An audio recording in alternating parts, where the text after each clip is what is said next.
ನಿನ್ನೆ ಬೆಂಗಳೂರಿನಲ್ಲಿ ಭೀಕರ ಬಿರುಗಾಳಿ ಸಹಿತ ಧಾರಾಕಾರ ಮಳೆಯಾಗಿದೆ. ಆಸ್ಪತ್ರೆಯ ಕಾಂಪೌಂಡ್ ಕುಸಿದು 7 ಮಂದಿ ಸಾವಿಗೀಡಾಗಿದ್ದಾರೆ. ಹೌದು,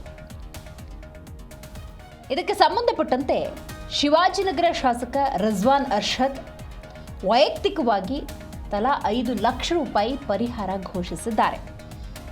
ಮೃತರ ಕುಟುಂಬಸ್ಥರಿಗೆ ಇಂದೇ ಪರಿಹಾರ ಬಿಡುಗಡೆ ಮಾಡೋದಾಗಿ ಭರವಸೆ ಕೊಟ್ಟಿದ್ದಾರೆ. ತಾವೇ ಕುಟುಂಬವನ್ನು ಸಂಪರ್ಕಿಸಿ ಮೃತದೇಹವನ್ನು ರವಾನೆ ಮಾಡಿದ್ದೇವೆ. ವೈಯಕ್ತಿಕವಾಗಿ 5 ಲಕ್ಷ ರೂಪಾಯಿ ಪರಿಹಾರವನ್ನು ಒದಗಿಸುವುದಾಗಿ ಭರವಸೆಯನ್ನು ಕೊಟ್ಟಿದ್ದಾರೆ. ಬೌರಿಂಗ್ ಆಸ್ಪತ್ರೆಯ ತಡೆಗೋಡೆ ಬಿದ್ದು ಸುಮಾರು 7 ಜನ,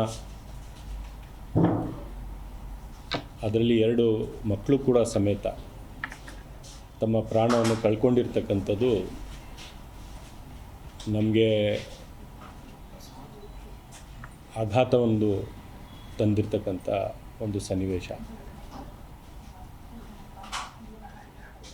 ಬಹುಶಃ ಭಾಳ ವರ್ಷಗಳಿಂದ ಈ ಥರವಾದಂಥ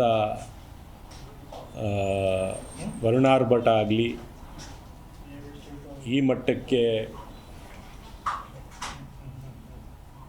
ಜನರ ಪ್ರಾಣವನ್ನು ಅಪಾಯಲ್ಲಿ ಬಂದಿರತಕ್ಕಂಥದ್ದು ಮಳೆಯಿಂದ, ಗಾಳಿಯಿಂದ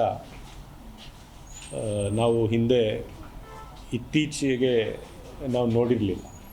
ಬೇರೆ ಬೇರೆ ದೇಶಗಳಲ್ಲಿ ಆಗೋದು ನಾವು ಮಾಧ್ಯಮದ ಮುಖಾಂತರ ನೋಡಿದ್ದೇವೆ. ಆದರೆ ನಮ್ಮ ನಗರದಲ್ಲಿ ಈ ಥರ ಆಗುತ್ತೆ ಅಂತ ನಾವು ನಿರೀಕ್ಷೆ ಮಾಡಿರಲಿಲ್ಲ. ನಮ್ಮ ಕ್ಷೇತ್ರದ ಒಂದು ಆಸ್ಪತ್ರೆಯಲ್ಲಿ ಇದು ಆಗಿರ್ತಕ್ಕಂಥದ್ದು ನಮಗೆ ಇವತ್ತು ಕೂಡ ನಾವು ಶಾಕಲ್ಲಿದ್ದೇವೆ. ಆದರೆ ನಾವು ಕೂಡ ಅವ್ರ ಜೀವ ಅಂತೂ ಉಳಿಸೋಕ್ಕಾಗಿಲ್ಲ, ಜೀವದ ಮೌಲ್ಯ ಅಂತೂ ಕಟ್ಟೋಕ್ಕಾಗೋದಿಲ್ಲ. ಆದರೆ ನಮ್ಮ ಕಡೆಯಿಂದ ಅವ್ರಿಗೆ ಒಂದು ಸಹಾಯ ಆಗಬೇಕು. ಅವರ ಜೀವನಕ್ಕೆ, ಅವರ ಸಂಬಂಧಿಕರಿಗೆ, ಫ್ಯಾಮಿಲಿಗೆ ಸ್ವಲ್ಪ ನಮ್ಮ ಕಡೆಯಿಂದನೂ ಕೂಡ ಸಹಾಯ ಆಗಬೇಕು ಅಂತ